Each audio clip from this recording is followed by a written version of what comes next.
across this great nation are in pain. They have hard lives. Are you still sore? I can't work here no more. I'll be all right. And we have the cure. This new miracle drug, OxyContin. You will be the largest sales force in pharmaceutical history. Make your doctors feel special. Take them to expensive dinners. Bribe the receptionist with a mani-pedi. Whatever it takes to win their trust. Your most effective talking point are these magic words. Less than 1% of people get addicted to OxyContin. That's not possible.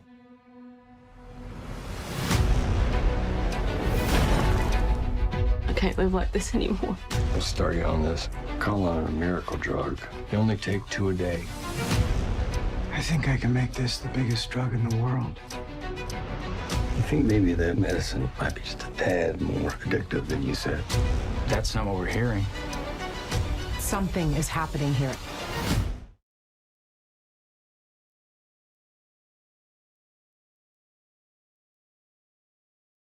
Hello and welcome to Washington Post Live. I'm Frances Stead Sellers, a senior writer here at the Post.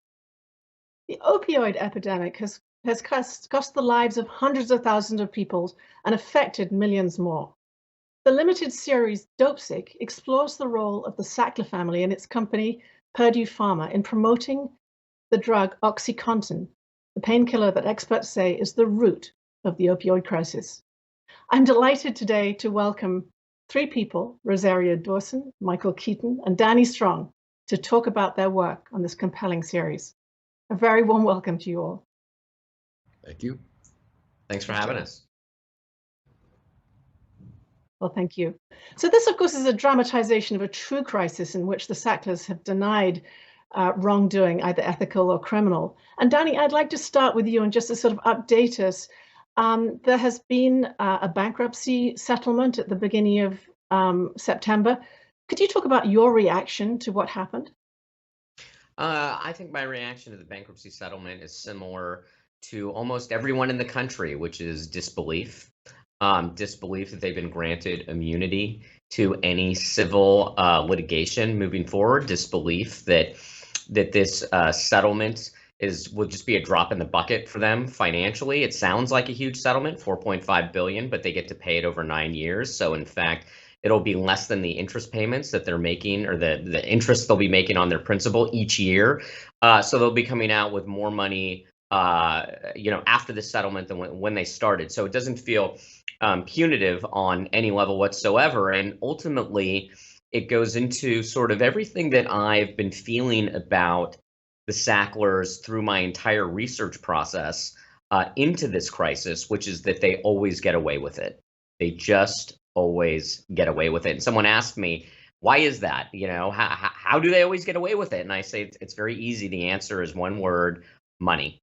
And it just goes to show how the ultra wealthy, how they're able to game the system at the highest levels of the American government, in the Justice Department, and in Congress, and even in the DEA, that they're able to game the system to the point that they're able to sell this drug for as long as they did, lying about it, and then having ultimately no repercussions besides the public shaming that they've taken on. So, Michael, that takes me to a question for you. The Justice Department has intervened to stop this particular settlement. That starts another protracted process going ahead with no resolution for individuals. Talk to me, in your research and learning about how to portray the character you do in this movie, you're very much a link with the individual, but how do you see the individual coming out of this? There's the wealth that Stanley's talked about they're up against, the FDA, and now a legal system that seems to be dragging on. Yeah, I just, Danny and I were talking about that earlier. I think it's right now currently, and I'm not up to speed exactly, but I think it's a case of someone, I don't know if it's a not so fast situation, in terms of the immunity. It's a cliched expression, but money talks, and it's always shocking to me that it goes on and on and on. And now, you know, this is the micro of the macro. We're talking about Sacklers and Purdue Pharma, and imagine all the other large corporations who would be or will be in a similar situation with on other issues. So, you know, what Danny is so much more educated and informative about all this. To me, what is shocking, and was shocking while we were making it, was how overt the criminal behavior was. I mean, you know, I don't know another. You have to say criminal behavior. How overt the manipulation of everything was. The manipulation of how you rename pain medication just to, you know, in order to sell it. So I'm really glad to be part of this and bringing it into awareness. And, you know, the thing, to be also truthful about it, the thing that I really love about this limited series is not only is it about something important, it plays somewhat as a thriller and avoids being righteous or preachy. And so thank you. Happy to be part. So Rosario, just one question for you again about the settlement. I think there were 130,000 victims' claims. If the settlement were to go through, it would be about $5,000 per family. One of the key things I think I take away from your character is how the hurt spreads way beyond the individual victims. In your characters, it's the marriage, but you see that. Talk to me again about the individual up against the system and what you learned through putting together this movie, the series. I mean, the thing, you know, as Michael was talking about, and Danny, is the money that's here and the narrative that's been pushed. I mean, you have people who are languishing in jail right now because they had a joint in their pocket.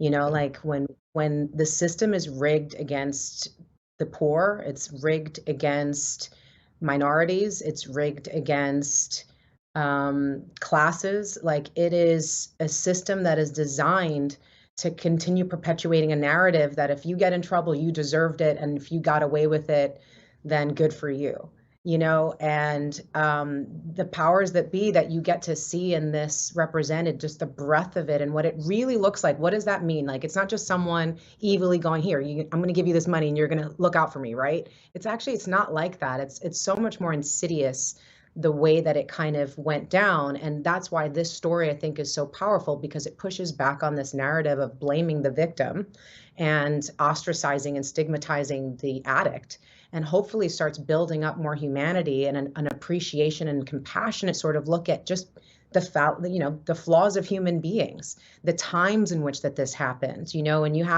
I keep bringing up, you know, when you have someone like Rudy Giuliani, who is brought on to be the lawyer for Purdue Pharma right after 9/11. He was the biggest political darling of the time. You weren't going to go against him. He'd had cancer. He was a perfect spokesperson for this. So it's nuanced, the way that they used their privilege. It's the way that they had all of these folks going into each of these doctors, personalizing their relationship with them, you know, getting them gifts and doing all this kind of stuff. How do you push back against a company that has that much money to dominate and create and perpetuate a narrative, you know? And all of these individual victims then get silenced because they've already been encapsulated in the story, and their story is that they're just addicts. And you know how we think about addicts. They're just lowly, sad, pathetic people who are the disgrace of our society and should be pushed aside. And it's like, that's absolutely not at all the story, but it's dominated the conversation for so long. And I think is the reason why we're still seeing this unfold in a way that is not truly centered in justice. And hopefully a story like this can help shift that narrative, because there is other things we can do, like passing the Sackler Act that will prevent them from hiding behind Purdue Pharma's bankruptcy and actually hold them accountable. And that could be something legislatively that could be used in future to prevent a crisis like this getting out of control. So there's still stuff that we can do, but we have to have public opinion and the status quo transformed in order to make something like that happen. Because people are more bigger than power. How this happens in the movie through one of the characters, Dr. Samuel Phoenix. He's a small town doctor. He gives us an insight into how this plays out in one of the many small towns that were affected by the crisis. Let's take a look. Hell up. And what do you think caused so many deaths over such a short period of time? You too, young lady. You take it easy, all right? I know, Doc.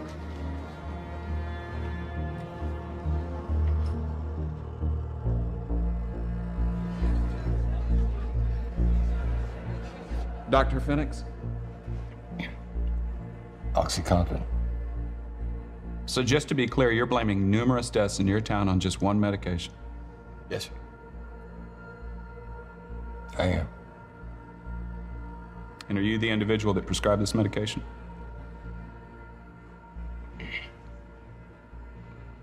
Yes, sir.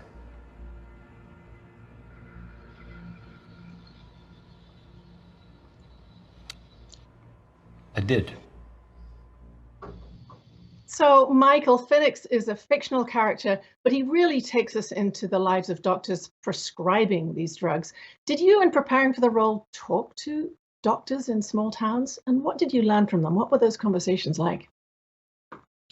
Well, just to step back just a little bit for a minute, what Rosario said in an extremely articulate way is all correct. And the thing that I always talk about is, and you see this in the series with my character, but the exponential damage that all this does, that addiction does, but addiction brought on in such an insidious way by this company. Speaking with doctors, and I was always learning something as we were shooting, because it was, as I said before, it was so overt, the manipulation and the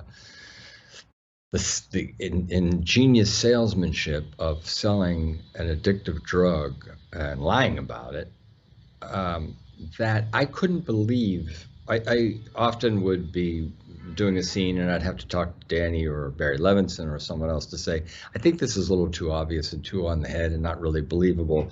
And they would inevitably tell me or point to something that was, not word for word, but just factual, just the facts. It seemed impossible that this was occurring. And once again, it comes down to money. The only doctor I really spoke with was my own doctor, and really all I wanted to start with was, I'm thinking back, were there some other doctors I talked about? Not really. I wanted to start with, why does a person become a doctor in the first place? What is it that says, I think I'll choose to be a doctor? So I started from that. What I wasn't aware of, not that I ever, would doubt it, but I wasn't aware of the amount of practitioners or doctors who, in fact, without giving too much away, in fact, ran into a similar situation that my character does, which if you watch the series, you'll see, but also who were involved in prescribing pills and knowing what they were doing. I can't remember the name of the town in West Virginia that ultimately this town sued. The amount of pills per person and prescriptions written was an insane amount. I think it's a town of, under 1,000 people. And there was an article in the Times today, I can't give the statistics, in Ohio. So there are doctors who were cooperating.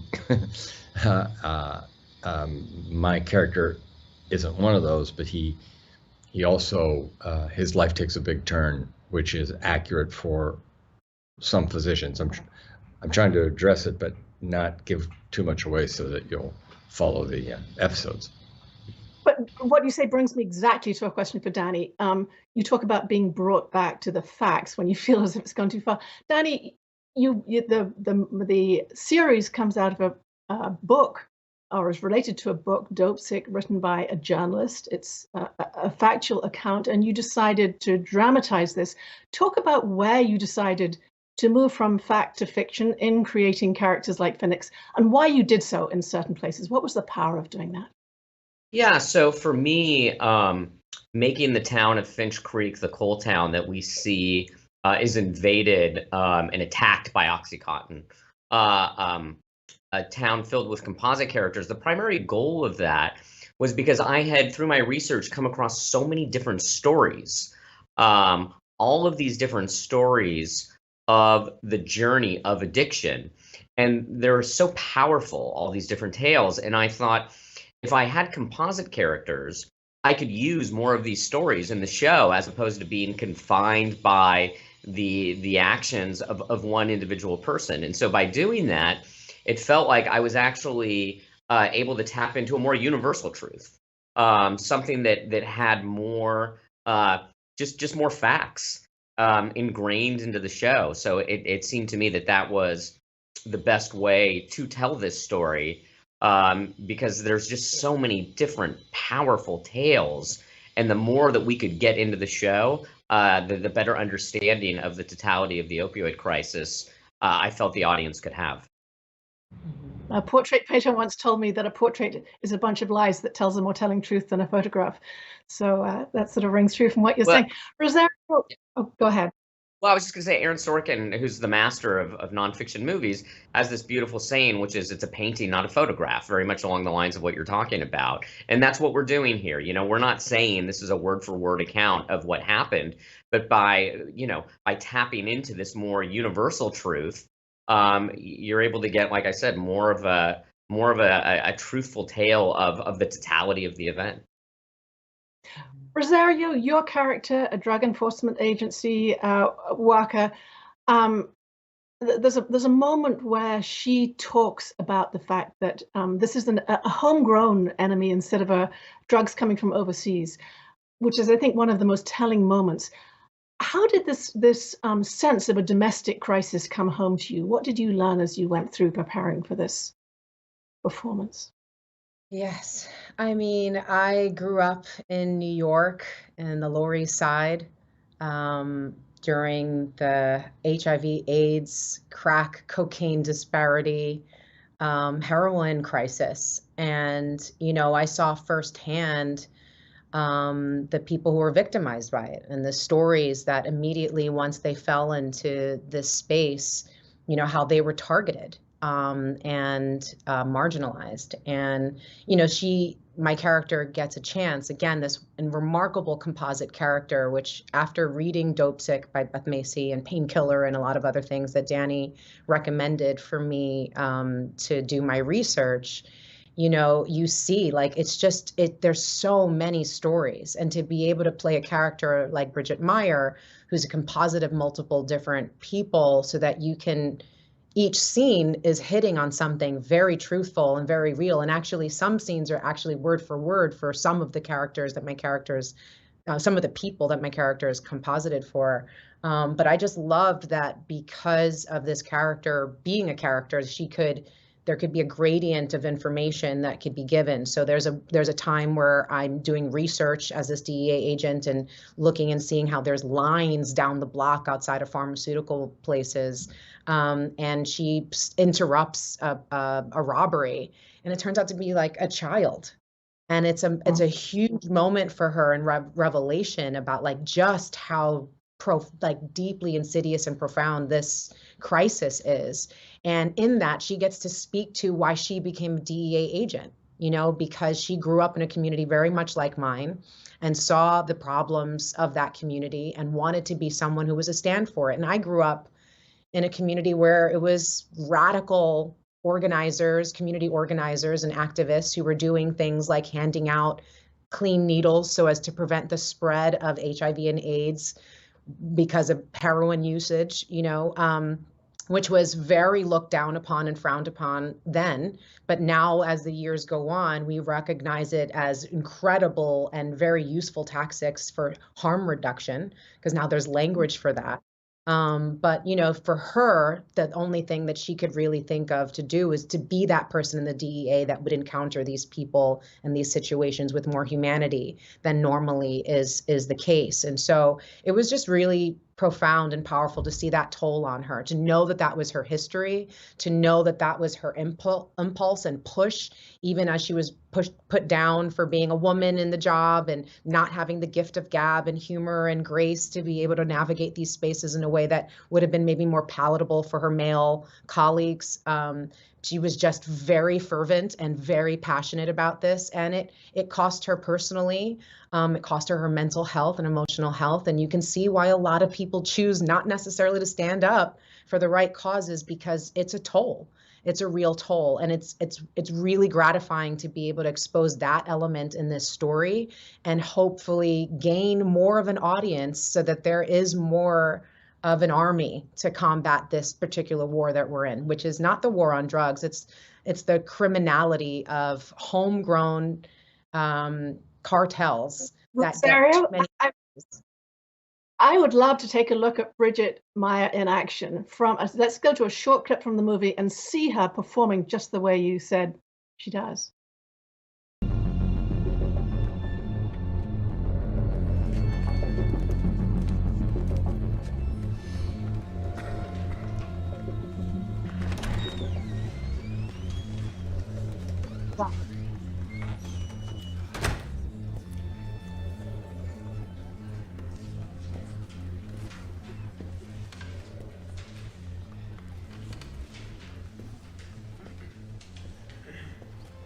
Initial consultation is $500. Then you come in every 28 days for your refill for $125.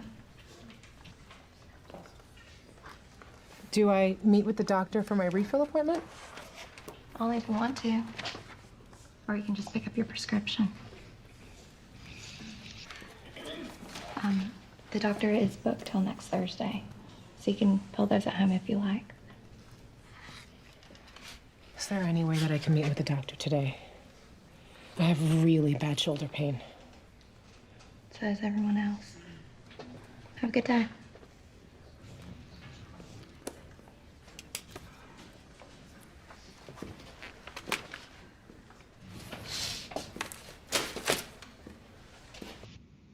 So Danny, the kinds of scenes we see portrayed so powerfully in this series are ongoing, and particularly now we have this bankruptcy case. Do you see yourself doing episodes 9, 10, 11, 12 of this drama? Yeah, we've certainly talked about it. The show basically ends in 2007.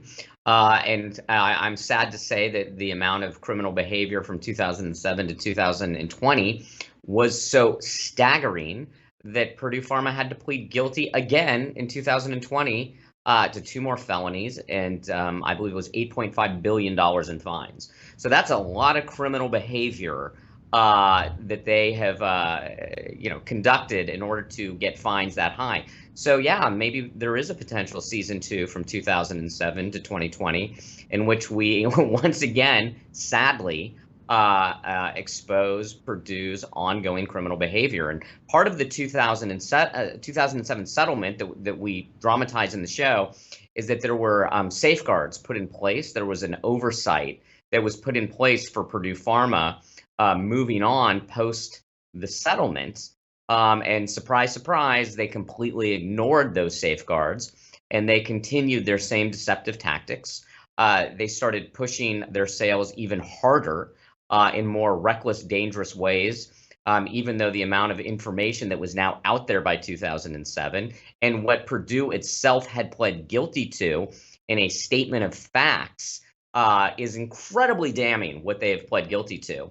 But they did not care. They did not care of what they had previously done. All they cared about was sell, sell, sell. And that's exactly what they did, and why there was a second guilty plea in 2020, and why now the company is essentially it's out of business. The Sackler family has no involvement in it, and now it's this strange situation where it's now government owned. So profits from OxyContin will now go to the victims of OxyContin, and that makes a lot of activists really uncomfortable that that this drug that got themselves or their family members addicted, and in many cases people overdosed, people passed away, that those sales are continuing and that the money to it is now coming back to them. It's there's a very, very sort of strange and dark irony to what's going to be happening moving forward. Well, we've talked many times about the human toll, the breadth of it, and that's generated a lot of audience questions. I'd like to raise one. This, Michael, will come to you. And the question comes from, I'm going to read it to you, Don in Maryland. And he asks, how can those of us in recovery help the general public understand that most people with opioid use disorder continue to use just to avoid getting sick rather than getting high? How can we reverse this stigma? And Michael, maybe you can talk about the role of an art form like this in reversing stigma. Boy, that's really, I'm so glad he mentioned that. I was just speaking with Danny about someone who has an issue, and as admitted to his condition, and he's facing now, and he's experiencing pain, and he's trying to figure out how to properly take medication with a doctor and not fall back in deeper. And he's doing fine. I mean, he's very, very successful. It was an addiction to something else. Boy, I really want to really think about this. This is such a great. First of all, here's what I really think. I do think that the stigma has been eased a little bit, and maybe a lot. Years ago, I did a movie called Clean and Sober. So I had to meet many people who were dependent on drugs and alcohol, drugs and/or alcohol.